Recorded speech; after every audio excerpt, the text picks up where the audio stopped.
quantum computation. And a connection between that and tensor networks that we'll make explicit. And sort of continuing with the theme of these talks is that this connection, I'm going to spend the rest of the time spending a little time saying why this connection to tensor networks gives you some intuition that you otherwise might not have, and the value of that. So the audience is kind of split between people who are kind of probably more familiar with quantum computation and people who have been here last week and who are more familiar with subfactors. So one side should humor me a bit while I sort of present a model for quantum computation, and the other side should humor me a bit while I just review some of the basics of tensor networks that were covered in the first lecture just very quickly. So let's start with a model for quantum computation. So I touched on it last time, but I'll go over it again. So you start with a Hilbert space, a finite dimension Hilbert space. This is a particular model.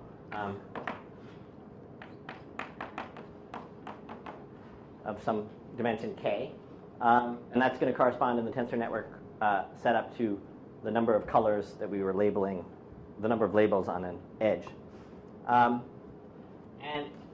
your objects are states which are unit vectors in the tensor product of n copies of h. So these are the objects that you work with. And the way that you work with them is by two means. They're unitaries and they're measurements. So there are local unitaries, and what local unitaries you can assume that they mean is unitary matrices on two copies of H. And you're allowed to then, when you actually use them, you can use them on any two copies. You can sort of imagine them being implemented on any two copies of H and the identity on the rest of the space. Okay. And finally, you have measurement. And a measurement is going to be a set of projections, k of them, projections on H with the property that they sum to the identity. Okay. And let's give a basis for this space labeled, let's say, E0 through Ek minus 1. So there'll be a fixed basis. The Hilbert space will come with a fixed distinguished basis. K what are projections? They don't have to be rank 1. Yeah, I guess they don't have to be rank 1. So yeah, I goes from 1 to L. P. What's that? You wrote P1 to PT and change it to it.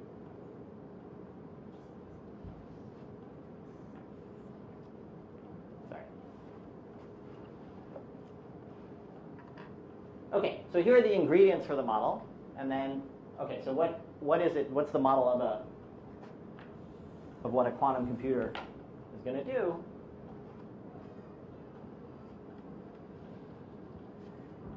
Is the following. You're going to start with. In your states, do you identify vectors, unit vectors, which differ by a phase? No, you don't. They're distinct. So two vectors that differ by some complex unit one thing, we just treat them as separate vectors. Okay, so we start with a particular state, a particularly simple state, which is the tensor product of all zeros. Okay, so that's sort of where we start. So this is all quantum algorithms will look like this. Okay, you start with that, something fixed. Then you apply a series of unitaries, local unitaries.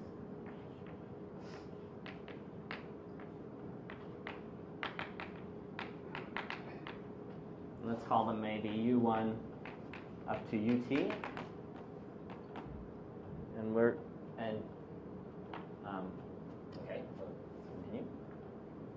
And so what that means is we have a vector. By the time we're done, we have this vector. So let me make clear that each unitary is some one of these guys, along with an identification of which two copies of H in this bigger place that we're talking about. Okay? So there'll be a unitary that you can describe, and then you'll say, well, it's acting on the first and the fourth, or the third and the ninth, or the last two, or whatever. Okay? So that's why when I say local unitaries, I mean things thought of as a unitary matrix on H tensor H, but along with some identification of which two copies of H you're doing. And so by the time you're done, you end up here. You've applied these unitaries, so you end up with a new unit vector, new state. Okay. And now you measure.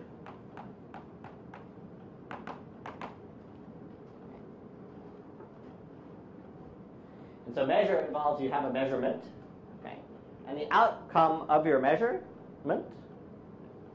is the outcome of your measurement. The outcome is the following. First of all, it's a number I from 1 to L.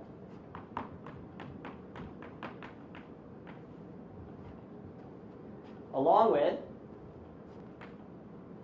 a new state, and that new state is your old state projected onto the ith using the ith projection. So it's your old state, and if I came out, pi applied to your old state. Okay. Now that's projection. That's not norm 1 anymore. So what actually comes out is this normalized. Could be 0, right? So it could be 0. Good point. Okay, but it won't be because I haven't told you with what probability outcome I comes, and so outcome I comes with probability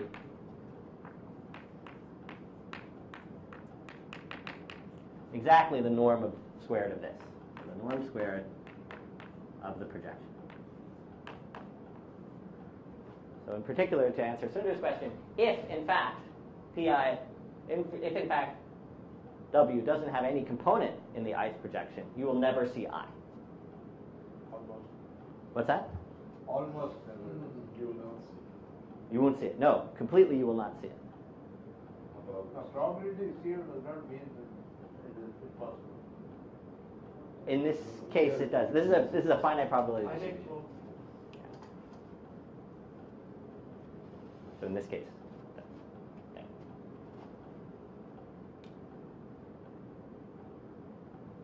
Okay, so that's the setup for this model. So it's for anybody who hasn't seen it before. Okay, sure, but it's hard to get a feel. So I should say a couple. So if you want to design, so what's the perspective here, right? So the perspective here is, well, I should say something about this T, right? First of all, okay. So we tend to talk about things like polynomial time algorithms, right? Algorithms whose time is proportional to polynomial in the size of the problem. And we can talk about exponential time, things that are whose solution is exponential. So when we're talking about quantum algorithms, for the most part, when we talk about efficient algorithms,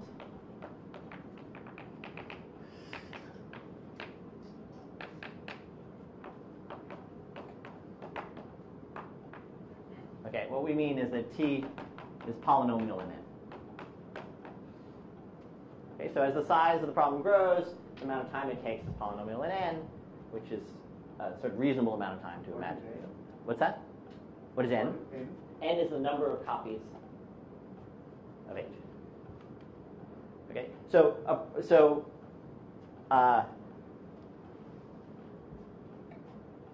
take for instance, so let's see.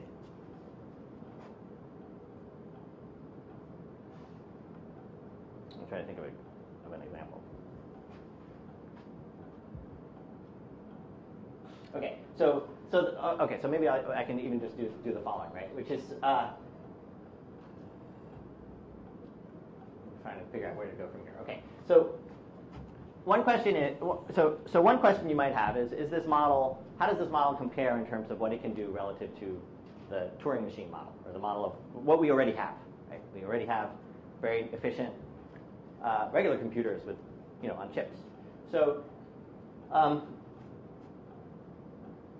you might ask yourself, how does this model compare to that? If I can do something with my laptop, can I do it with a quantum computer? If I can do something with are there things with the quantum computer that I can't do with a laptop, et cetera, et cetera? So the first result to that effect says that anything that you can do in polynomial time on a laptop, you can do in polynomial time here. And the way, so let me describe the restriction. So it's a restricted set of unitaries that you end up using. And that restricted set of unitaries that you end up using are ones that just, whatever they do, they send basis elements to basis elements. So there's by basis element, I mean in each of these, it's a tensor product of things where you can cycle through the EIs, right? And so that's a basis. So if I take any unitary map that maps that basis to another basis, that's, building out of small ones, that's allowable in this model. Okay? And if I make my final measurement also in this basis, meaning the measurement would, just measure according to E0, E1, E2, E3, etc. That's a submodel of this, and that turns out to be exactly what classical computers do. Okay. So we've got sort of right at the beginning that this model is more powerful than, up to polynomial equivalence, this model is more powerful, or at least as powerful as classical. And so one gets sort of... So these unitaries will be n raised to k permutation matrices, is it? Not only yeah, except that you can't necessarily get all permutation matrices, because you need local. So in polynomial time, you can't. See if that's true. Let's see, with. Should be able to, because in polynomial time you get all the unitaries, so. No, you don't get all the unitaries. On n things. But approximately. Not in polynomial time. No, you only get a corner of them. You get for any fixed k, for any finite k, you get in polynomial time any ones. But as k grows, you don't. Right? The space of all unitaries is exponentially bigger than what you can reach in polynomial time.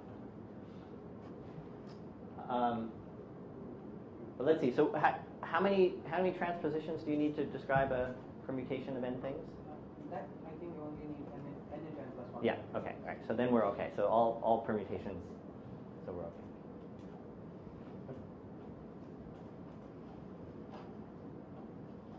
No, maybe not, because you're talking about all permutations on an exponential.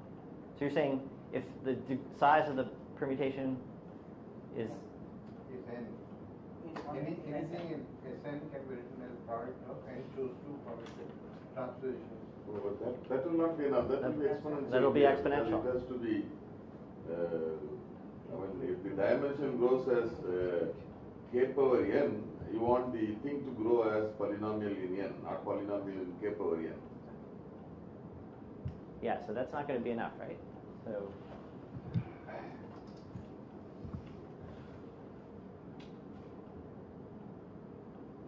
Right. And so okay. So you can't get all permutations in polynomial time, but neither can you on a classical computer, right? For the size of the space, which is so with n bits in the space, this is not a permutation on n objects. This is a permutation on k to the n objects. So that's true classically as well. All right. Sorry about that confusion.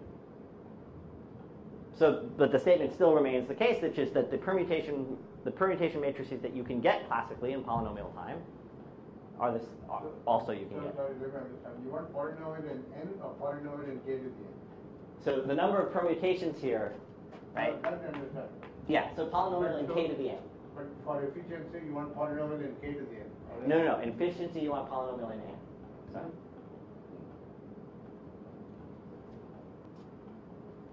Okay, so let me sort of so let me back up a second. So the reason that one might hope that this has larger power is that though this is described by n things, the dimension of the space we're talking about is exponential in n. Right? And so you've got, and there's this sort of basically sort of pop model of what quantum is doing, which is it's simultaneously doing things on all these different possible paths, and then by the time you're done, that you can sort of do this computation simultaneously on all these different paths and pick out the one that you want, which is not really true.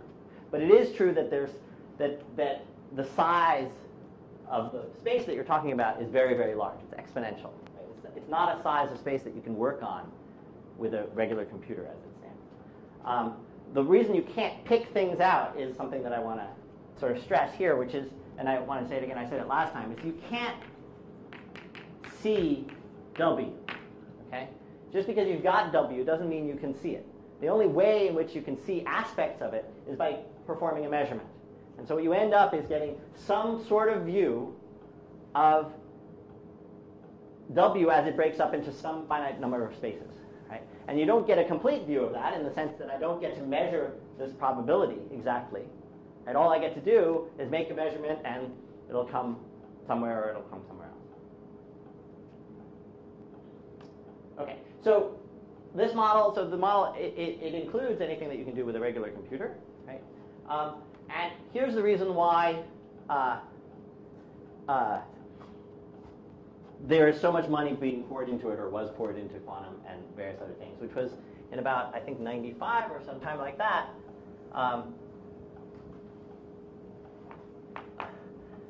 You got an efficient algorithm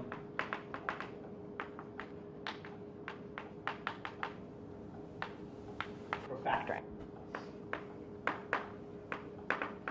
n-bit numbers.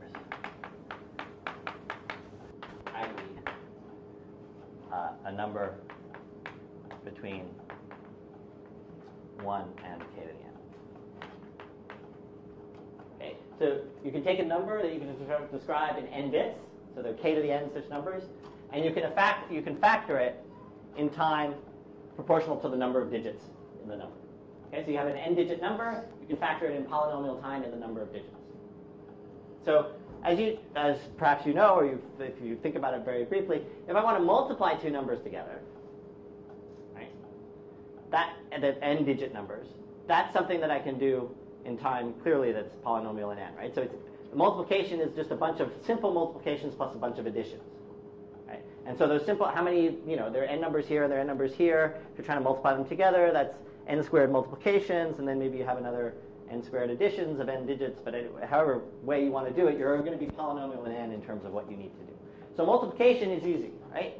Factoring, classically, the best known algorithm we know to factor an n-digit number, right, is to just say, well, is it even? Is it divisible by 3? Is it divisible by 5? Right, we can skip 4 because we covered 2. We can just go through the primes, right? And when do we stop? We stop at square root of the number, right? And because by that time, if we haven't found a factor by then, we know it's prime. So, but how many? If we just even counted every test of division to just count as one operation, right? Then we have to cover the primes between 1 and square root of k to the n. Okay? And the number of primes there is exponential. So, so we don't know any good way to factor a number, and it actually turns out to be very important to modern life that we don't know that, because when you go buy something online, you go off, say from Amazon or someplace like that, right? So what do? You send your credit card information to them, right? And what are you sending it over? You're sending it over channels that everybody can listen to, right? So if I don't want everybody and their parents to know my credit card number, I have to send it in some sort of encoded way, right? And so if I have to send it in an encoded way, I have to develop a code with me and Amazon. I've never met Amazon, right? Amazon's never met me. So whatever code we have to do has to be a public code, right? I have to sort of start talking to Amazon. They talk back. Everybody who wants to listen can listen in, and we agree on some code, and then I send them my credit card information. So if you think about that for a little while, that's really odd that that's even possible. It's absolutely remarkable that that's possible, right? Think about, basically you and your friend in the town square, right, yelling to each other about how, we're going to make up this code. When I say this, it means that, and when I say that, it means that, and everybody's listening to you. And then it's like, okay, ready, go. And I'm going to now tell you something and hope that nobody else understands it, right? So the reason why that works, because it seems like it's impossible for it to work, is exactly the following reason. It's a clever, RSA algorithm, which is what it's sort of known as, is a clever thing that sort of exploits the fact that multiplying two numbers together can be done quickly, but trying to figure out the factors of the two numbers can't. Right? And so what ends up happening is that is what's exploited. So in fact, the person listening into you, if they can factor things quickly, actually can break the code. But you just design, because multiplying, so you think, well, if they have a fast enough computer, they could, factor it really quickly, right? But the beauty of this thing is multiplying together is exponentially faster than factoring. So even if I have a rough estimate about how fast the fastest computer is, I just, take digits of numbers that are larger than that by some, an extra factor of 20, right? And I can do the multiplication on my handheld calculator faster than, I don't need a big computer to do the multiplication, right? They need a big computer to factor, and they don't have a computer. It'll take them 100 years. So your credit card information, it's true. You send it off. It's people working hard on a computer can factor it in 100 years, but by that time your credit card won't be useful anymore. Right? So that's the principle about way of saying. So you can see now why tons of money was put in here, right? Because once you have an efficient algorithm to factor, that's something that you probably, first of all, you would like before anybody else gets it, right? And you probably actually want to figure out, shoot, if everybody else is going to get it, we need to figure out a new way to kind of send things secretly. So anyway, so that's just sort of a background about why. This is really bad boys mathematics. What's that? What you're trying to do, quantum computation, is bad boys mathematics. Sorry, I still didn't pick up the word. The intention is evil. Oh, the intention is evil. Right. The intention is completely evil. I'm evil incarnate, as we speak. No, I mean it is. No, it's only the reason money is being put in. I'm perfectly pure and agnostic about the reason that it's used. But this is the reason that I actually have the opportunity to study these wonderful objects on there. Okay. So that was sort of an aside. But anyway, okay, so now to be clear, the fact that we have such an algorithm doesn't tell us that a quantum computer is more powerful than a classical one, right? Because there is no proof that says classically you cannot factor numbers quickly. Right? And that, in fact, is still an unknown question, which is whether this style of computation, just as it is actually more powerful than a regular computer. It is the case that you can put some restrictions on this stuff. There are various different ways to put restrictions and refine the problem and sort of change the things. So there are examples of things where you can show that in this model things are better, but you have to add, and provably better than what you could do classically. You have to add conditions on it. Okay. Okay, so now, any questions so far about what we're listening? So now I want to just make some. I want to, before we move forward, I want to simplify this picture a little bit without any cost to simplify. So the first simplification is that you can assume the local unitaries act on consecutive copies of H.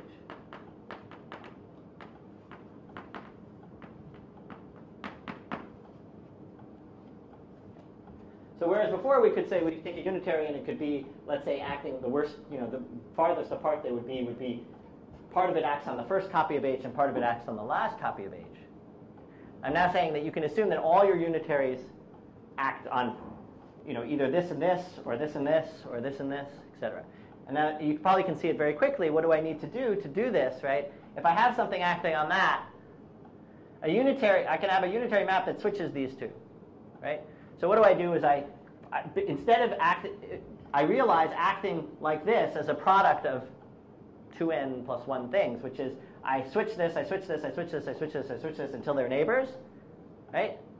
Those were all local maneuvers, right? The unitary on these two, then followed by a unitary on those two, followed by a unitary on those two. So switch all the way to here. Then I apply the unitary on neighbors that I was going to apply originally, and then I switch them back out. Okay. So what's the cost of this for every single unitary? It costs me n to implement them. But that's fine because I only care about polynomial in n. So I'll have an extra factor of n, but that's okay. So I can assume, just to make our picture clearer, I can assume that the unitaries are acting on the inverse. But that will increase the number of unitaries that come into play. It increases the number of terms in here, right? When you switch the two spaces. So that will increase the number. How you keep a count of that too? Well, so that the t that you had before will become like n times t. But you don't. But when you're talking about things, you only care about whether an algorithm is with polynomial in n. So it won't change whether an algorithm was polynomial in n. Okay. So by similar reasons, you can assume the measurement is on the first copy.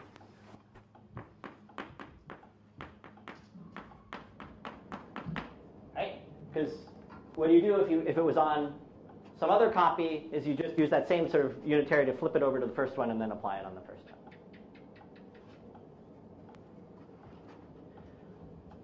Also, you can assume. Sorry, what does that mean? So measurement, remember, was a set of projections on some copy of H. So you're saying that all PI looks like Q8 and so on, is it? Yeah. Right. And then Only on the first factor. only on the first factor. And if you wait 1 second, you can even save yourself some writing because I'm going to say even more. Okay. So on that first factor, right, this is a projection that's in some directions, right? But I can now make a unitary transformation so that those directions are just they're just subsets of the standard basis, right? So I can assume that P1 through PL are each projections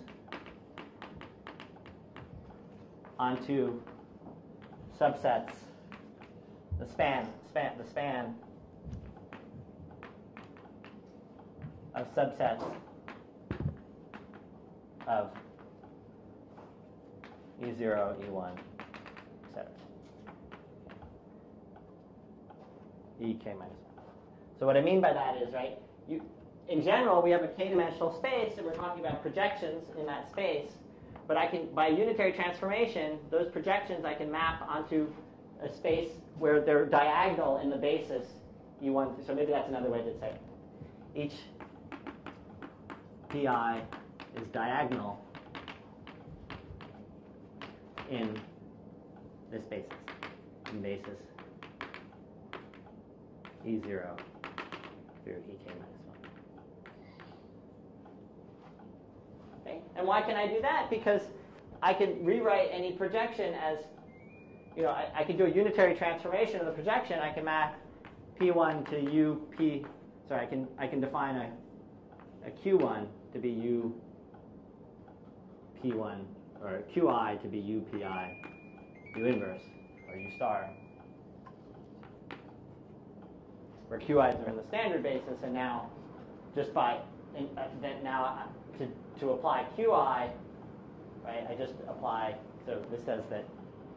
Let's see. How do I want to do this? This is that QIU equals UPI, and that's what I want to do. So if I wanted to apply PI, I first apply U first, and then I apply Qi, and Qi is in the standard basis, and use an allowable unitary. It's actually a unitary on one copy of H, which I can view as just the same as two copies of H, which takes us a second. Okay, and so those are all simplifying assumptions. So now sort of the picture looks easier. And actually, though I'm not going to use it very often, I want to stress also that you can assume that H equals, that K equals 2. That H is equal to C2. Okay? And the way you do that is you sort of basically, you can embed, we can take we can write K copies of H as C2 tensor C2 up to some point and embed it inside, and we're only making the problem bigger by some factor that's not going to affect the polynomial in n. But we don't really have to worry about that for a while. But so oftentimes the standard basis is thought of as there are only two copies of H, and that makes it very similar to what you think of for 2 bits of when you're talking about a regular computer with zeros and ones. You can sort of think about it that way. But for the moment, I don't think we're not going to use this. You don't make 2 copies of H. You mean H is two-dimensional? Yes, I mean H is two-dimensional, sorry. H is two-dimensional. Okay. All right. Okay, so now so we're done with sort of describing the model of quantum computation. Now let's connect it up to tensor networks.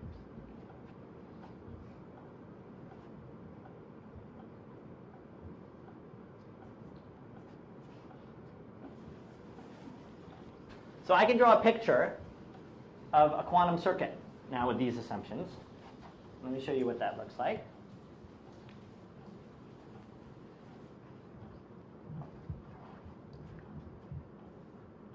So if I want to sort of depict what happens quantumly, these dots are going to represent the various copies of H. And this is very similar to a classical circuit diagram, right? And then I start applying local unitaries, right? So those are kind of like local gates, right? So I can sort of, if the first unitary I applied was on the first two copies, I could depict it like this.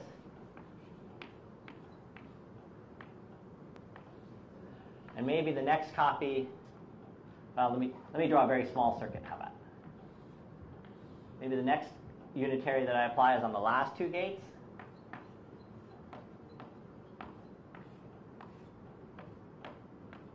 And then I maybe make one here. And then maybe one here. So I'm using now the fact that I know that there are neighboring ones, that I can sort of write them down on neighboring ones. And so I continue like this until it's time to measure. So let's suppose it's time to measure now. Right? And when I measure, I sort of look at, here's I measure.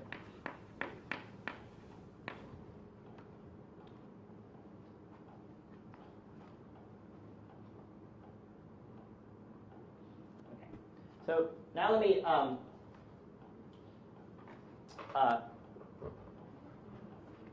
let's see what it is that, so how does this match up with this picture? Well, so this picture, we started out up here with V going into the circuit. We applied all the things, and then at this point we had W, right? And now we're going to measure, and so let's be explicit about what measuring means. So W, if I express it in terms of this basis, right? W looks like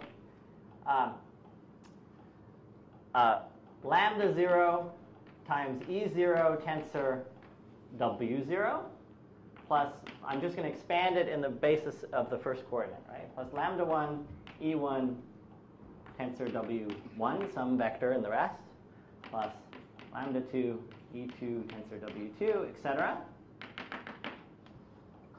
Right? And so let me just stress what it is that we're saying, right? We're saying that we get outcome I, right, with probability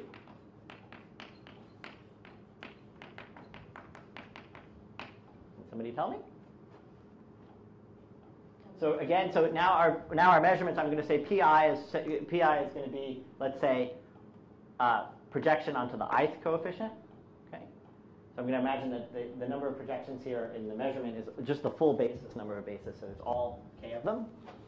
Right. So P0 projects onto E0, P1 projects onto E1, P2 the one-dimensional space, etc.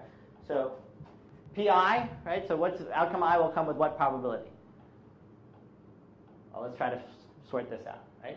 So PI picks out the one that has EI, right? And the probability will be the norm of that vector, right? So it'll be the norm. Let's say if it was P2, it would be the norm of this vector, and the norm squared of this vector, and the norm squared of that is the absolute value of lambda 2 squared. Right? So PI, the outcome I with probability absolute value of lambda I squared. Because that's the norm of, and then PI W equals lambda I EI tensor WI. WI is assumed to be uniform. I is only 0 or 1, right? Well, okay, so if we restrict to 0, I was going to not restrict to 0, 1, but if we do restrict to 0, 1, then there are only 2. Right, so then that's great. So if we're just restricting to 0, 1, we get outcome 0 with probability lambda 0 squared, outcome 1 with probability lambda 1 squared, because this is a unit vector, lambda 0 squared plus lambda 1 squared is 1. Okay.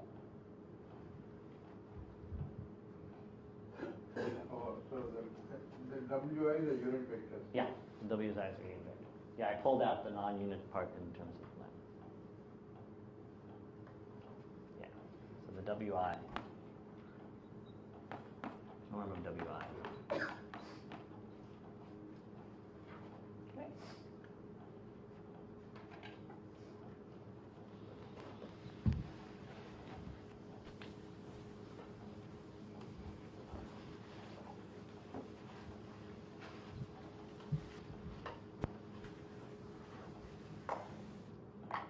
Okay, so if we assume, so for the moment, if we assume we want that H actually is C2, right? So there are only two outcomes.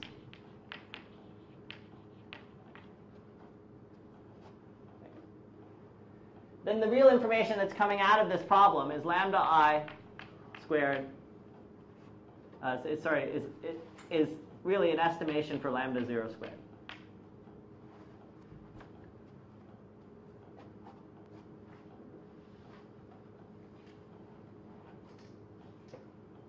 So what is quantum computation? What does a circuit do? It's this, right? So this is our model for what happens. And the information we're getting out of this is, it's not actually lambda 0 squared or lambda 1 squared, but what is it? It's a draw from that probability distribution. Every time I do this, I get a coin that's flipped with weighted factors lambda 0 squared and lambda 1 squared. And that's what I see. But I don't know what lambda 0 squared and lambda 1 squared. So what has been done here is that it's computed, what is the thing that is actually doing any computation is it's the information about lambda 0 squared and lambda 1 squared that I'm getting at. So you're saying W0 and W1 are not important? Well, so in the end, since this is all that you can do, in the end, it turns out that W0 and W1 are not important because you can sort of force your measurement to happen way at the last possible moment. So once you do all the unitaries first and the measurement at the end, you're not going to do anything with that thing. But that's another, I guess that should have been another assumption. You can assume that you measure at the end. Sorry, I should have written that to begin with. And so let me tell you why you can assume that you can measure at the end. Because if you measured along the way, instead of measuring along the way, you could create a unitary that sort of says, well, I'll keep instead of measuring at that moment, I'll keep track of each of the different things that I could have measured, and with their probability associated. So instead of mapping to to either W0 or W1, I'll just map this so that there's a component in that I'll basically map it to this. Won't you combine the second and third because they both have E1? The second? The lambda 1 E1 cancel W1 plus lambda 2 E1 again. No, sorry, E2. Okay. It's just my sloppy. So it turns out that you can sort of hold off on the measurements until the end because you can sort of take this piece and sort of hold it off outside and keep it going on the side, and in the end we measure all at once at the same time. I won't go over that just because it's going to take a little bit too long. But it's a nice simplifying assumption because now we can measure at the end and we can sort of view the circuit really as this is what's going on, and when we combine the measuring at the end with the assumption that H is equal to C2, we're really having this picture where you're just measuring a single spot, and that spot can be right in the first place. So the question is, what's this connection to tensor networks?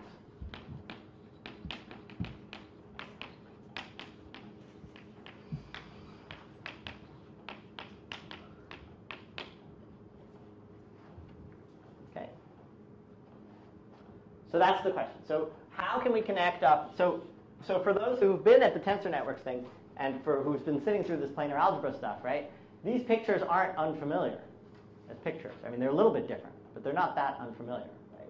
And so let's try to figure out how to make this tensor networks. But before I do that, let me just sort of review very quickly for those of you who are sort of more in the quantum computer setting to make sure that we're all talking about tensor networks the same way. So, and maybe for those also who are here, just to remind you what a tensor network is. So a tensor, in this case, is going to be a node with a bunch of edges coming out of it, some number of edges coming out of it. And we can put labels on those edges. And those labels are from a set. Let's now make it 0 through k minus 1 to match up with what's going on. So a tensor is going to be an object, which is a node with a bunch of edges coming out. And those edges can be labeled. Okay? And so I haven't finished saying. And every time you label everything, if you label everything, every edge, then that tensor, the tensor takes a value of a number. Is equal to a number.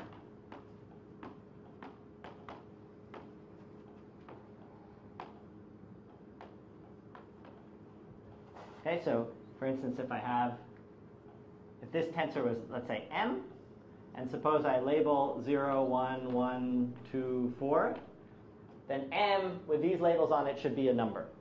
Any number it wants. That's what defines m. Is that number plus if I change all these to all the other possible labels, they become other numbers. That's an array. Sorry. Will you need to really consider the case when k is bigger than 2? No. Why don't you just stick with 2 all the Okay, time? that sounds great. Let's do that. Or if we do, then we'll jump out of it. But that's right. So, right. So any choice of labelings of 0 or 1 should spit out a number. Right. So this is going to be, we can think of this tensor as just simply an array of 2 to the number of edges numbers. But it's much better to think about it visually like this. And then we have operations on tensors to get new tensors.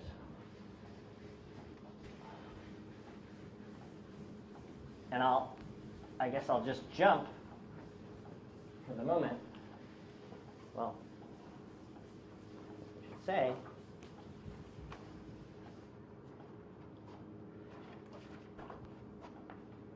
so one way, there's product,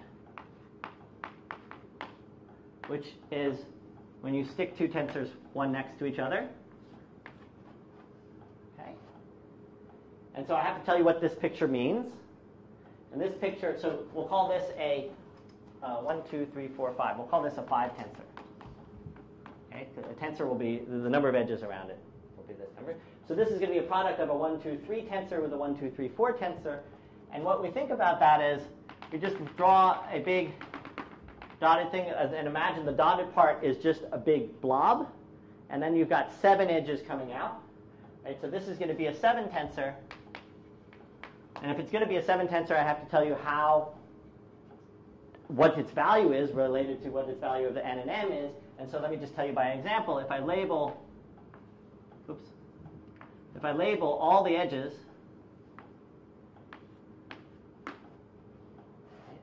so if I want to tell you what this tensor is, for any labeling of all the edges, I should tell you what number pops out. And the number that's going to pop out is the product of the 2 numbers that would pop out of the individual tensors. Okay? So this 7 tensor, its value equals the product of this, which is a number, because it's a tensor with everything labeled, times this number.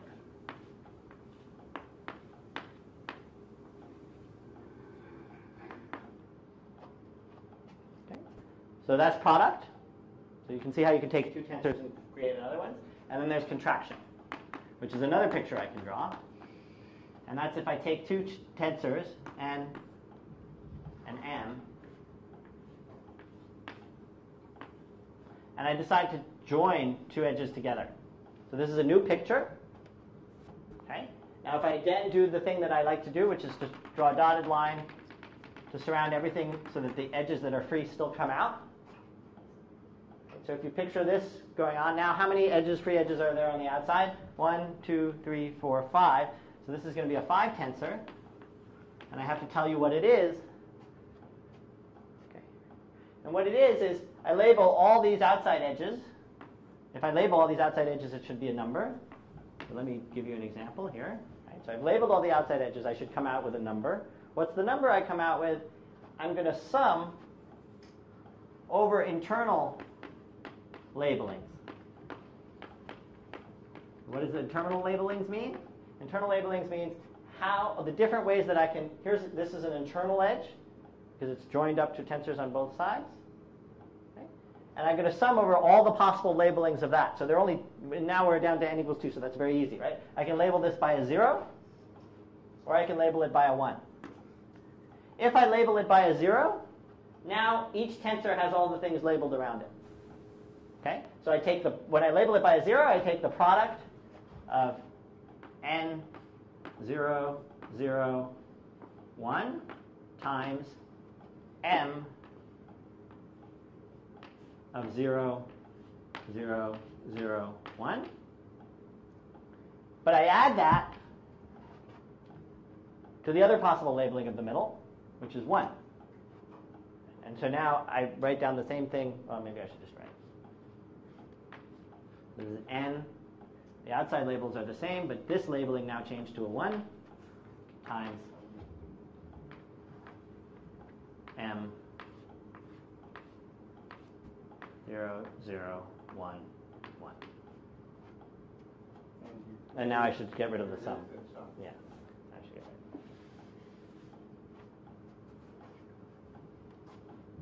of it. Okay, and so a tensor network in general is any diagram that you can get by combining these two ideas.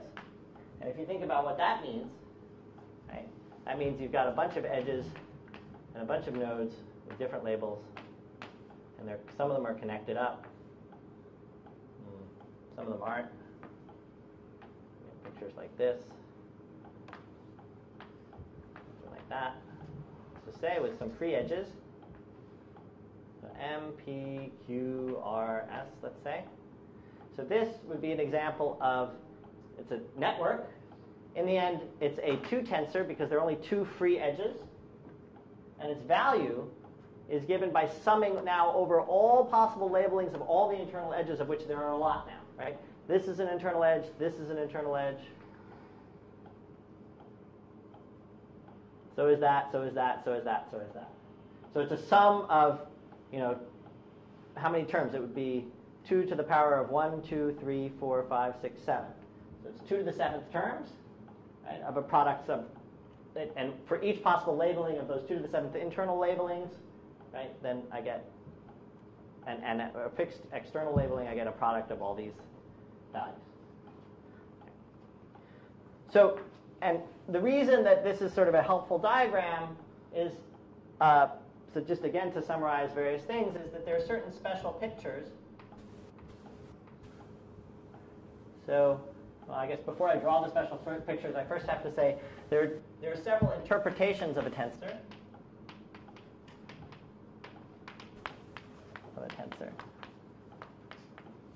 So the first is that it can be viewed as a vector. And so I'll tell you exactly what vector we're talking about. So let me give you an example. That this n, right, which is an array of 2 to the 3 numbers, I can also think of it as a vector in this case, H, tensor H, tensor H. Okay. And what vector is it going to be? Well, I identify each copy of H with one edge. Okay. And so then the value of this tensor is going to be a vector in this thing expressed in the standard basis, and it's going to be the sum of EI tensor EJ tensor EK. Okay, the coefficient in that basis is going to just be the tensor, the number that comes out of taking the tensor and labeling it by I, J, and K. Okay, so that's a way of interpreting the tensor as a vector. But also, I want to be able to interpret them as linear maps. So I have to tell you how I'm thinking of them as linear maps. So I'll do it again with this example. Okay, this can be seen as a linear map from, for instance, H. This is just one example, to H tensor H.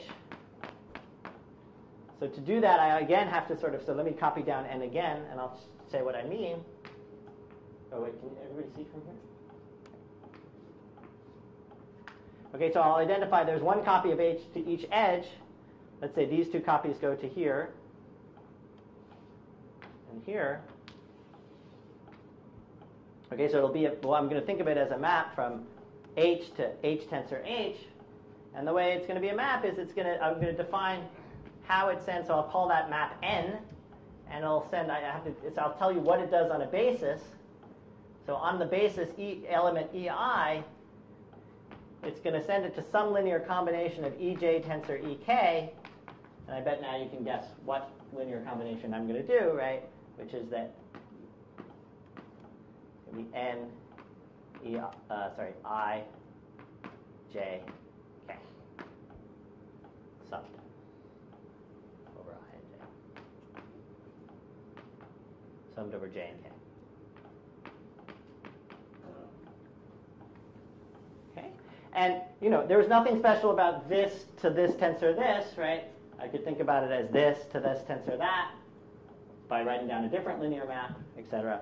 And I could, for that matter, send it from 2 copies of h to a linear map from 2 copies of h to 1 copy of h, all the same. So these tensors have a nice picture because visually you write down the same thing, but they mean vectors, they mean linear maps, and depending on which way you want to think about them, that all of those different ways of thinking about them is helpful. And so there are certain pictures then that become that you should be able to recognize, and we did this sort of in the first thing, but just to quickly do it again, right? So this picture, let's just say, or this picture, either of these two pictures, if you think about it for a while, this is just the inner product. This is just inner product, and what is it inner product of? If I consider x is a 3 tensor, right? Y is a 3 tensor. If I think of x and y like I did here as a vector in h tensor h, this becomes the picture of the inner product of x with y when the copies of h are identified the right way. Okay? And more simply, this is just an inner product within h. So whenever you see sort of pictures where 2 tensor diagrams are thrust together, you can think of them as an inner product on some space. You have to worry about the copies conjugate because this thing is a bilinear, multilinear pairing. So this is whereas the inner product is not linear in the y variable, right? Well, but this still, if I call this y and this x, this is still going to be an inner product of x and y. But the resulting function of y is for fixed x, it's a linear function of y. Whereas the inner product is a conjugate linear function of y. I think what Sundar is saying that if your components are all imaginary, then you are going to get negative numbers.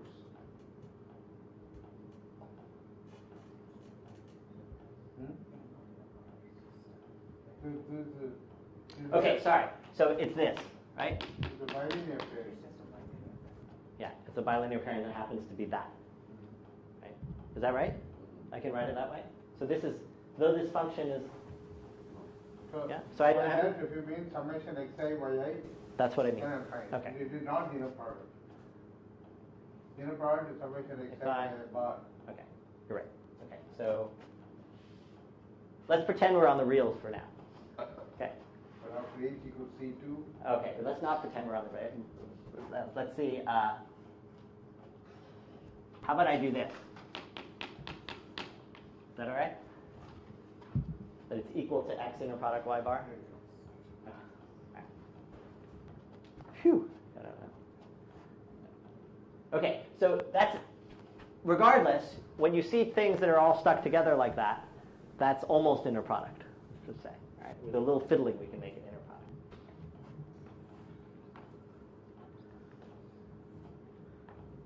And this picture, okay, is matrix multiplication.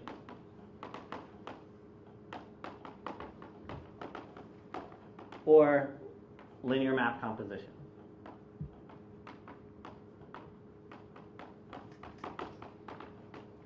Okay. If we interpret n as a matrix or as a linear map from this copy of h to this copy of H, and we can interpret M to be a map from this copy of H to this copy of H, then this tensor represents the composition of those linear maps, and it's a 2 tensor, right? So it looks like this. So it again is a map from H to H, and it's the composition of these other two. So in particular, that means, for instance, that if I was to sort of imaginarily sort of slice a tensor network in any particular place, like let's say, colored chalk would be helpful, I guess. Right. If I were to cut it here, and I guess I should have drawn also, so it didn't need to be one arrow being joined in here. So for instance, matrix multiplication on 3 things would look like this.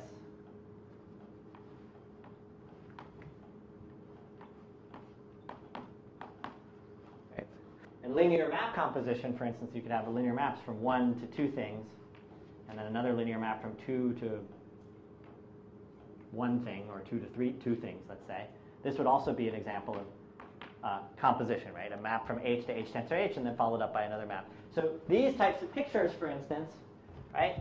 If I view this big tensor as a map from H to H, right, which are the only 2 things free, it actually, I can interpret it as as the composition of 2 linear maps. The first one was what's on the left-hand side, which is another tensor. Now that I've got these edges cut, right? Which is a map from H to 3 copies of H, composed with a second tensor map, which would be this side, which would be a tensor, but I would interpret it as a map from 3 copies of H to a single copy of H. Okay. So this is good for when we're trying to work with pictures. We can sort of view them in all these different ways, and that's sort of helpful. So that's the end to the tensor network kind of quick review. And so now let's move ourselves back to this problem, right? We've got a quantum circuit, right? And we want to interpret it as a tensor network. We want to sort of connect tensor networks to this picture. So let's, right? So, well, let me depict by a tensor E0, tensor E0, tensor E0. Well, let me depict the 0 tensor, right, to be actually equal to, that's supposed to be a vector, right? So let's just say what it is, right? If it's 0 tensor will be equal to the following. If I label the thing by 0, it should be a number. I'm going to make that number 1. And if I label this 0 guy, maybe I should put the 0 in a different color. Let me do that. The label of the tensor is going to have a special label, 0. And if I label the edge by a 1, 0, I'm going to make that equal to the number 0. Okay? So in this way, if I interpret this guy as a vector in H, it's got one thing in it, it's equal to E0. It's 1 times E0 plus 0 times E1. So that's good, because if I want to write E0, tensor E0, tensor E0, which is V, I know how to do that, right? So I just write down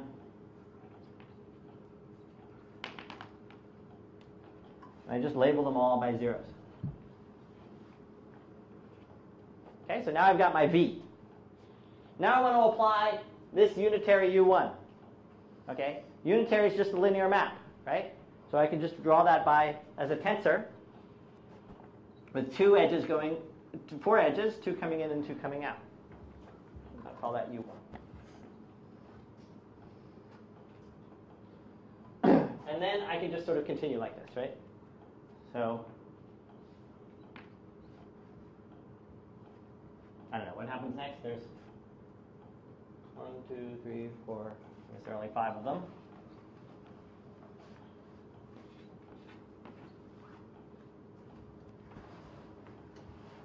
So really, somehow the circuit diagram already sort of incorporated a lot of this stuff. So this is U2, and you guys get the picture. I'm not going to waste your time sort of doing everything else.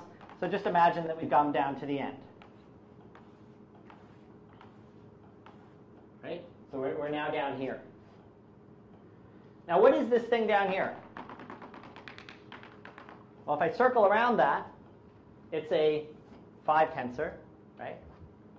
What tensor actually does it represent? If I think of it as H tensor, H tensor, H tensor, H tensor, H, it's exactly W, right? That's what I made it. I forced it to be. So all I need to do to sort of finish up my prescription is to somehow write down, is somehow figure out what measurement does, right?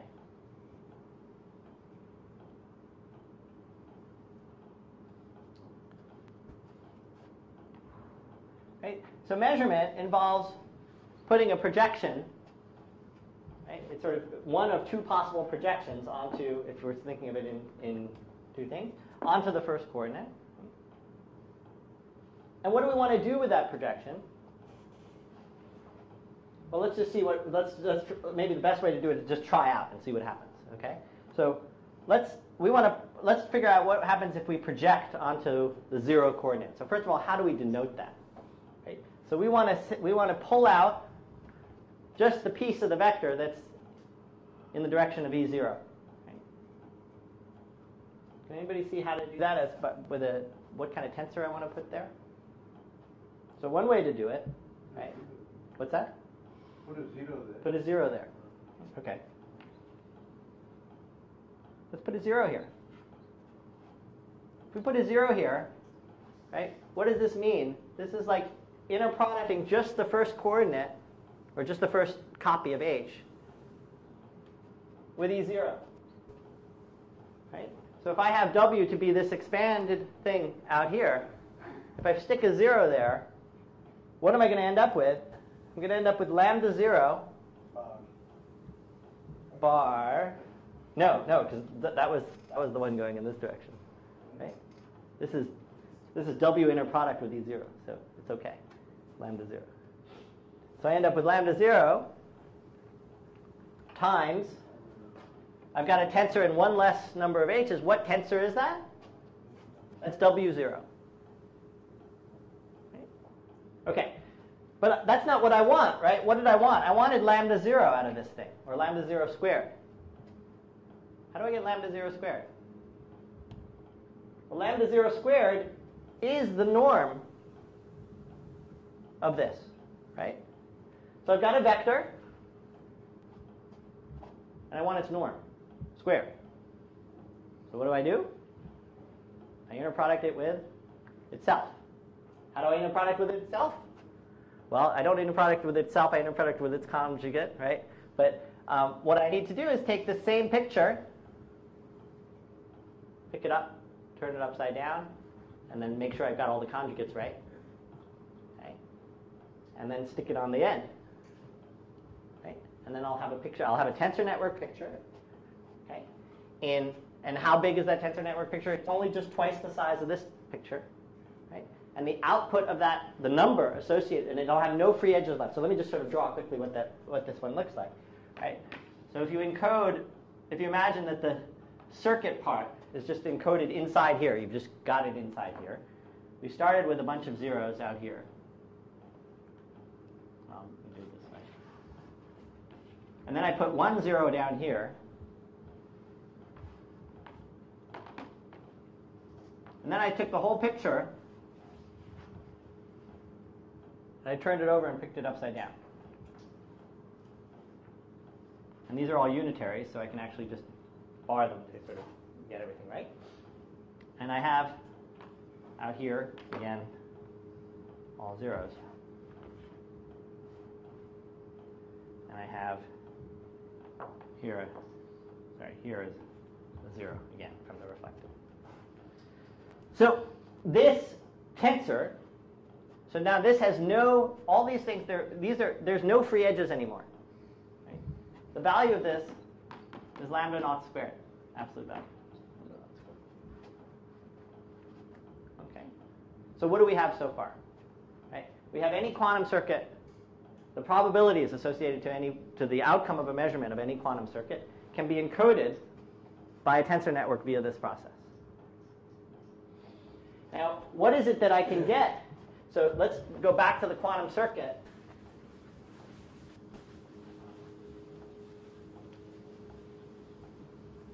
We said that the quantum circuit, what it's telling you is it's allowing you to sample from the distribution lambda 0, lambda 1. Right? It doesn't actually tell you what lambda 0 or lambda 1 is. Remember, when you do a measurement here, it shows up 0 with probability lambda 0 squared, 1 with probability lambda 1 squared. Right? So it's giving you a sample from a distribution. Right? Okay. So if I want to sort of estimate lambda 0, what do? I do the circuit a bunch of times. Right? And I sort of, the only logical thing I can do is do it a bunch of times. I'll get some zeros and some ones, and I estimate lambda 0 by the proportion of zeros that show up. Okay? And if you think about how accurate that kind of measurement is if I do it a polynomial number of times, I get a polynomial estimate. Reasonably, with polynomial, sort of, I get with if I wanted probability. So the probability that I'm maybe it's the easiest way to say is that up to polynomial accuracy, I get an estimate of this probability distribution. So what that tells me is that for the quantum circuit, for a tensor network whose value is something, in this particular case, that a quantum computer can sort of, this tensor network has exactly this value out of it. What am I getting with the correspondence with what's going on over here is that in the quantum setting, I don't get the exact value out. I get an estimate of the value in polynomial accuracy. And so, are we doing on time? 15 minutes? Is that right? Okay.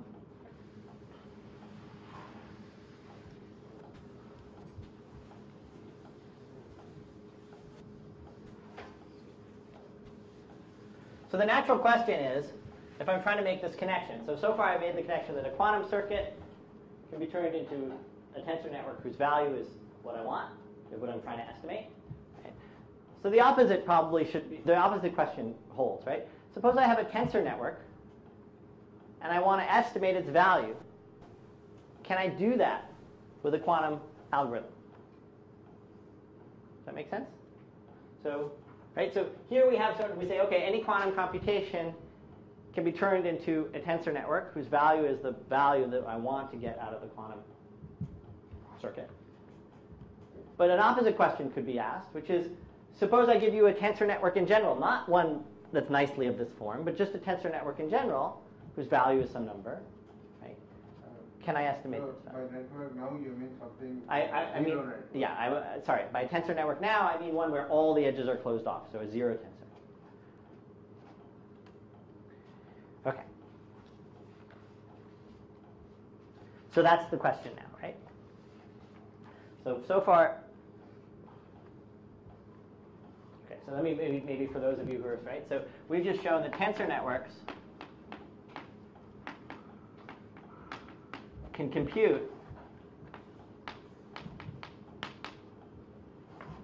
the values of the probability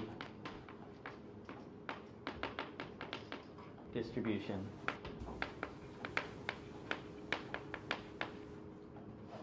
coming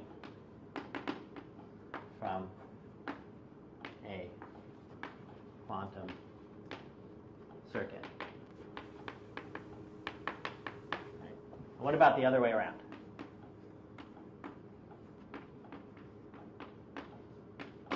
Right.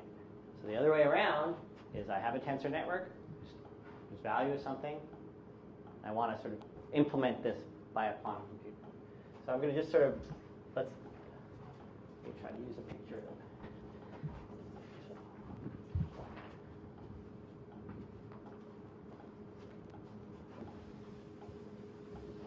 So this amounts to giving a quantum algorithm for approximating a tensor network. That's what I'm looking for. So let me draw. We will do a proof by example. Well-known way of proving things. So here, let me give you an example of here's a network. So here's a network. Imagine all these tensors are actually labeled by letters. Okay, so it has some value. Let's try to imagine how we're going to do this. Well, what is a quantum computation? It starts at some unit vector, right? And it sort of unitarily changes and moves things around, right? And eventually comes out and then has a measurement that sort of wants to do things. So how should we think about this problem? Well, the key concept is the notion of bubbling.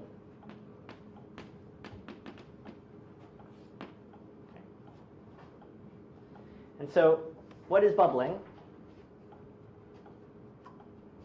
It's going to be a stepwise process. So what it's going to be, let me just sort of describe it visually first, is it's going to be, you imagine sort of some giant beast here who comes along and starts chewing up the tensor network. Or another way to say it is it's a bubble that's sort of expanding. And every time there's a moment at which it swallows one tensor at a time. And it moves from sort of on one side of that tensor to sort of having incorporated, or the beast is sort of chewing this up. Okay? And so the order, the bubbling is going to be describing the order in which these nodes are things. So at each step,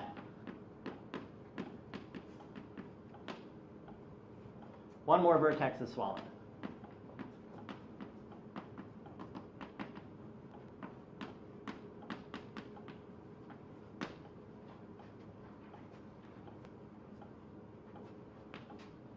Okay, and so we'll think of this bubble. Right? So let's imagine this bubble coming along, and so let's give an ordering to, let's say, the first three. So let's suppose these three are bubbled first. So what that means is, here comes my bubble in blue. It starts out over here, okay, and it swallows the first vertex like that. So think of the bubble. This is a bubble over here. It's finished off, right? And the second time around, as it comes along, it now swallows this one. So it sort of extends out this way, and whoop, takes that. And now the third one, it's got these two, so now it just sort of expands itself out to take up that one. That make sense? This is the concept? Okay. So the point is that at each stage, right, what is inside the bubble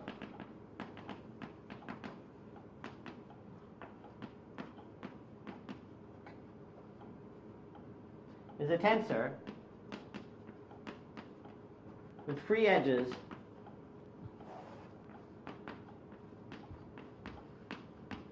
crossing the bubble.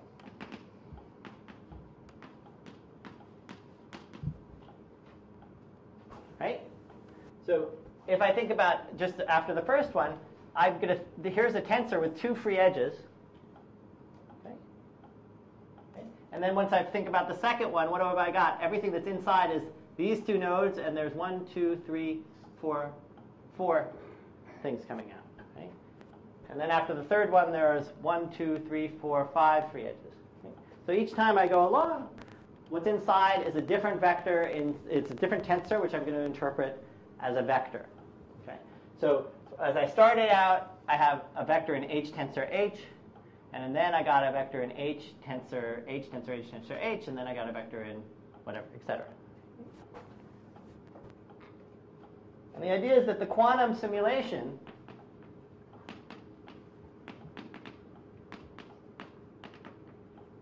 keeps track of this vector.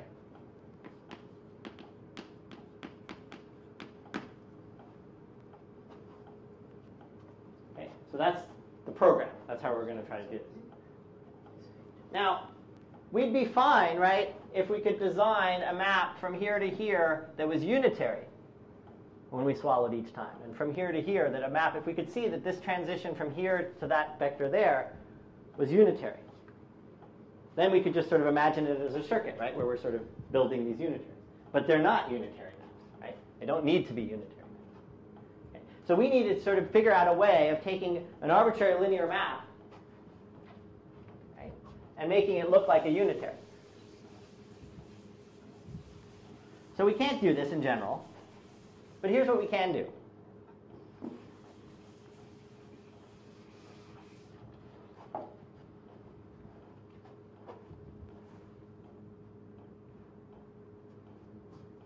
Okay, so this is going to be the key component.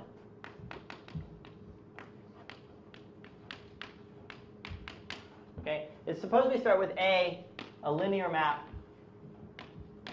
of operator norm 1.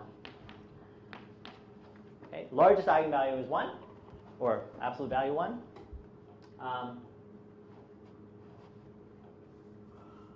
All the other ones are less than or equal to that, but it's not necessarily unitary. Well,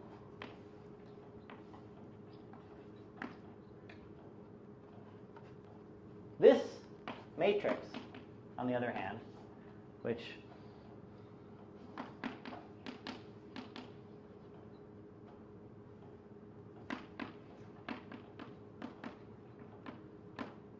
is unitary.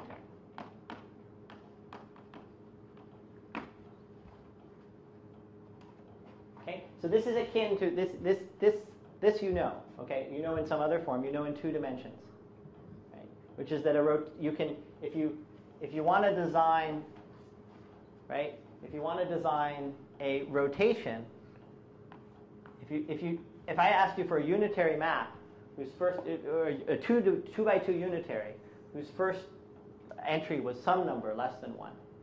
You could do that by making a rotation, right? So cosine theta, whatever. Gosh, I've painted myself into a corner now.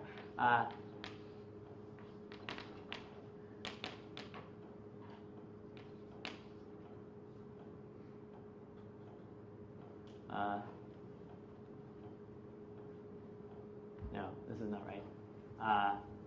Yes, this is right. Cosine theta. Somebody help me out here. What's the rotation by theta? Minus sine cos.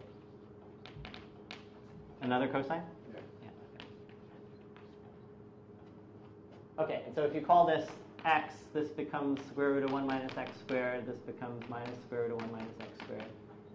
And actually, minus sign is about the other spot. Oh, to which spot? To 1, 2 spot. This spot. Okay, we're still okay. The other would have been rotation by minus theta. Is that right? Okay. All right.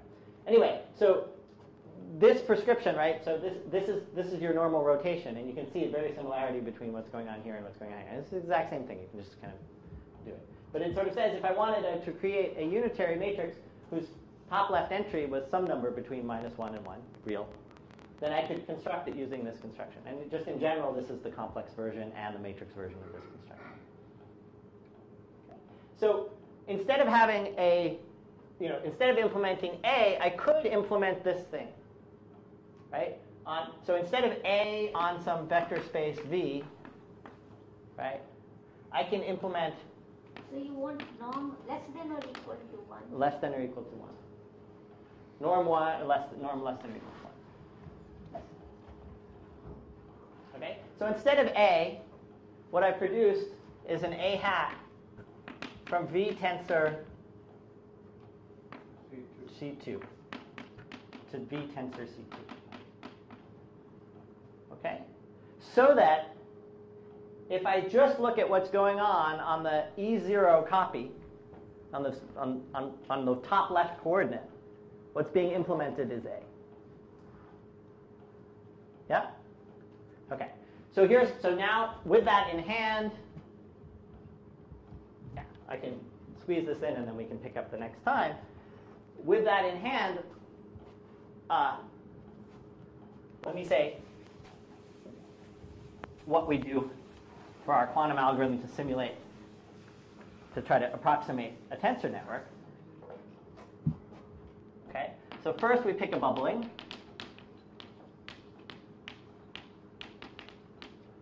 Okay, bubbling, which means an order. Right? And then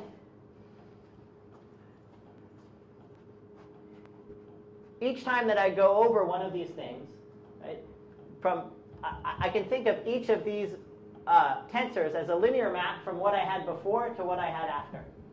Right? So number 2 I can think of it as a linear map from this copy of H to these copies of H. Right? This one I could think of as a linear map from C, no copies of H, to 2 copies of H. This one here from some number. So there's a linear map there. Right? And I can compute the norms of that linear map. That's a very small problem. It's on a constant degree thing. So I compute the norms of the linear maps coming from the swallowing. So let me just be clear about that, just in case it's sort of a problem. When you swallow a node, there's a before and after picture, right? Before you've swallowed a node, you're approaching with some number of edges. After you've swallowed a node, you've completely consumed it. In between those two things is a tensor, right? And that tensor we think of as a linear map from the number before to the number after. We compute the norm of that linear map. We hold on to that number, and then we replace with normalized